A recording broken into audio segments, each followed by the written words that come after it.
feelings did not stem from arrogance or a lack of piety. They arose because you were a human, stepping across our threshold that particular Sabbath. My husband uttered a mere 3 words. Later, not now. His meaning completely eluded me in that moment. We had only just returned from a 4-hour worship service, my feet throbbing within my dark shoes, and my spine stiff from hours on a backless bench. My sole focus was placing the Sunday roast on our dining table, maintaining the exact routine I had followed throughout my marriage. Yet, as I crossed into the kitchen, his hand clamped around my wrist with a quiet but unyielding firmness. Repeating that single word, he finally clarified his intentions, imparting a lesson that morning which had never once been uttered by a minister from the pulpit. It was a truth that thrived in the shadows, hidden between the explicit decrees of the Ordnung and the absolute discretion granted to the men. Prior to revealing the nature of his demand that afternoon, before my hands had even removed my prayer covering, it helps to understand my background. I spent my formative years embedded within the Old Order Amish community of Lancaster County, Pennsylvania, where I spoke Pennsylvania Dutch and absorbed the traditions.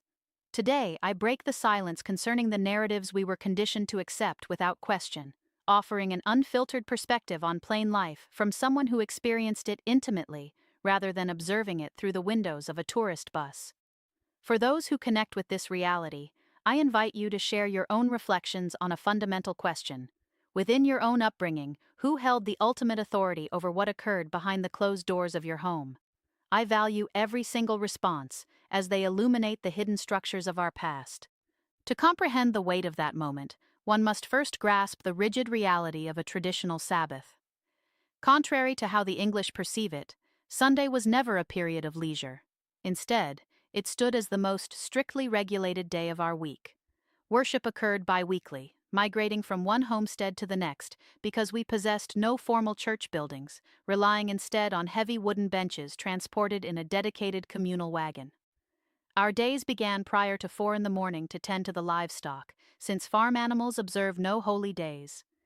Afterward, we clothed ourselves in our most somber, unadorned garments, the women donning spotless prayer coverings, and the men putting on black vests, before embarking on a completely silent carriage ride to the host farm. For nearly 4 hours we sat divided, men on one side and women on the other, enduring the hard benches while singing agonizingly prolonged hymns from the Ausbund, without any instrumental accompaniment, each note stretching until the beginning of the verse was entirely forgotten. The sermons centered unceasingly on total submission, invoking Gelassenheit to demand the absolute surrender of personal desire.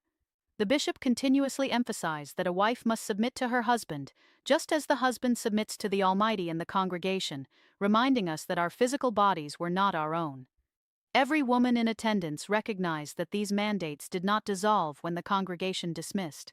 They trailed us straight back to our households, a reality that observers from the outside world can never truly comprehend.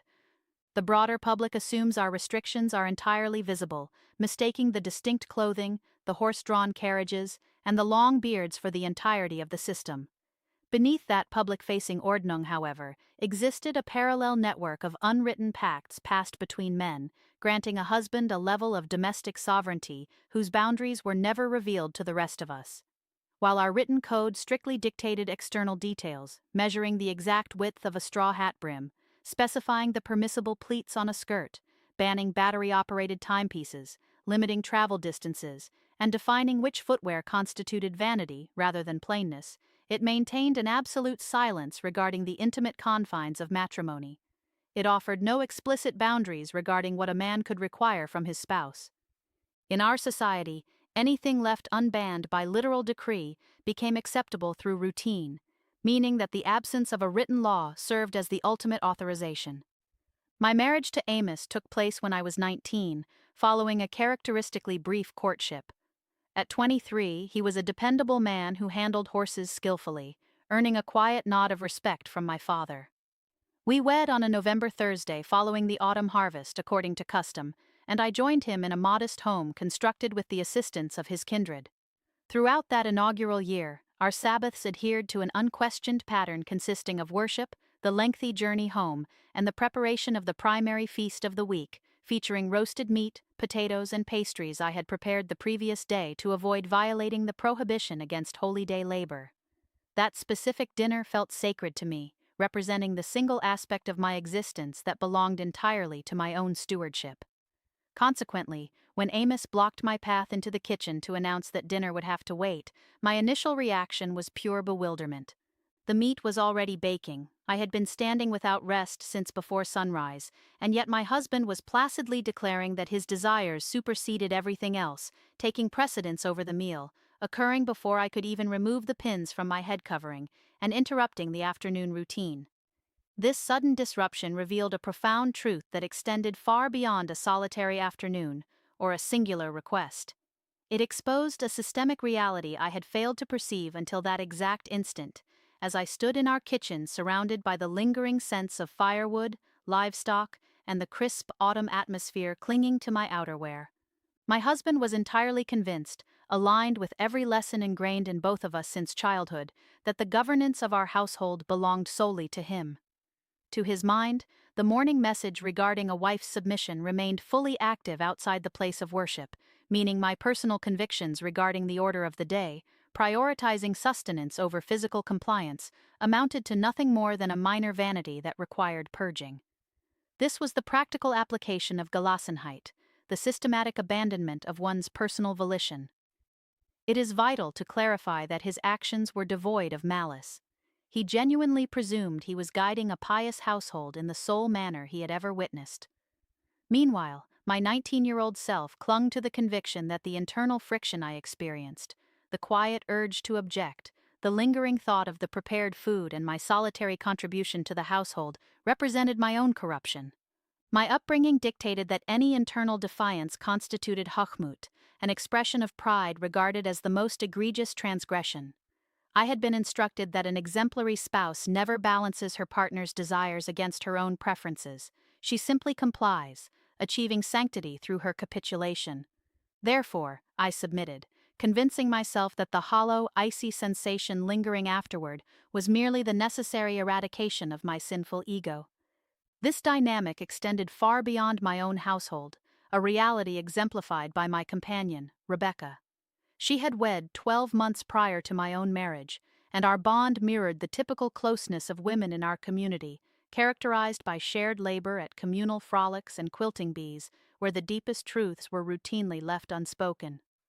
On an afternoon spent preservation canning tomatoes in her kitchen, with our forearms stained crimson and the windows obscured by rising vapor, she murmured a disclosure so softly I nearly missed it entirely, noting that her own husband maintained specific regulations for the Sabbath.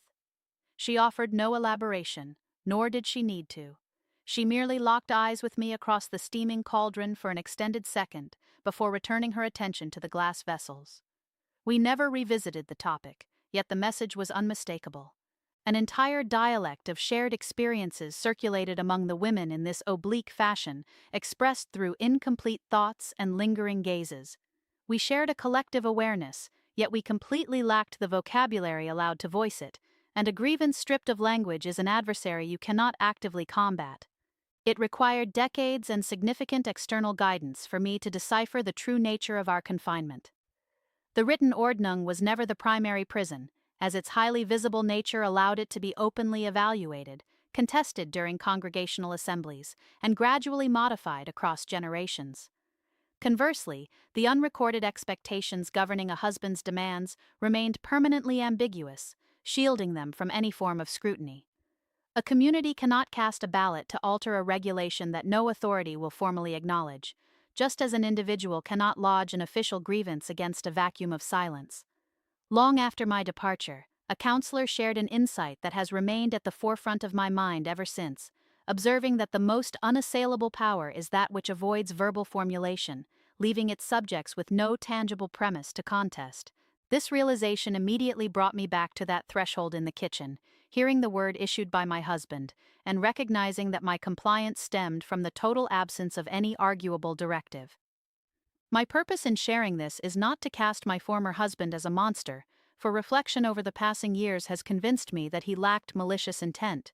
He was simply an individual shaped by the identical hushed environment that reared me, inheriting the exact paradigms passed down by his paternal ancestors without ever being exposed to alternative possibilities for a marriage, a Sabbath, or an existence. His expectations merely reflected the permissions he had been conditioned to claim. The true misfortune does not lie in the actions of an isolated harsh spouse, but rather in a social structure that fastidiously regulates the dimensions of a headpiece while surrendering the internal reality of a matrimonial bond entirely to patriarchal discretion, labeling the entire system as divine providence. When my departure finally occurred at the age of 26, the retributive consequences materialized instantly through the severe practice of Meidung and total social excommunication. Correspondence addressed to my mother was returned with the seals unbroken, and my father refused my telephonic reaches until our communication lines ceased entirely.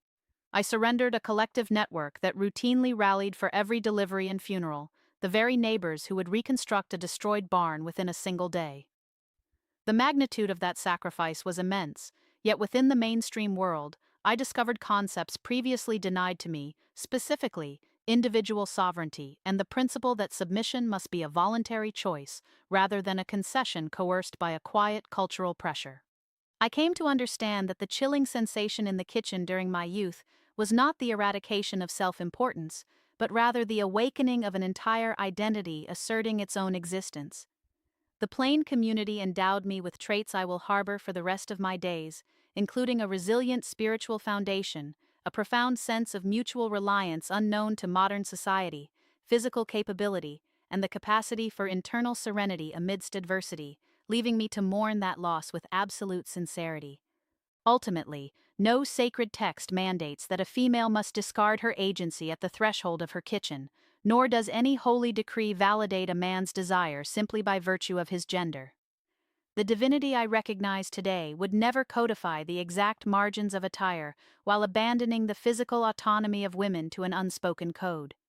To anyone who matured in an environment where the visible regulations merely masked the true mechanisms of control, your experience is recognized. If you ever suppressed a quiet instinct of refusal only to be told that the objection itself constituted a spiritual failing, your struggle is validated. Suck being, an identity that never required absolution. Though I was deemed mature enough to manage a household, provide sustenance for an entire congregation, and labor before dawn, I remained far too naive to realize that capitulation holds genuine meaning only when the option to decline is fully guaranteed. Protect the liberties you claim for yourself, because your very survival depends on ownership of your own existence.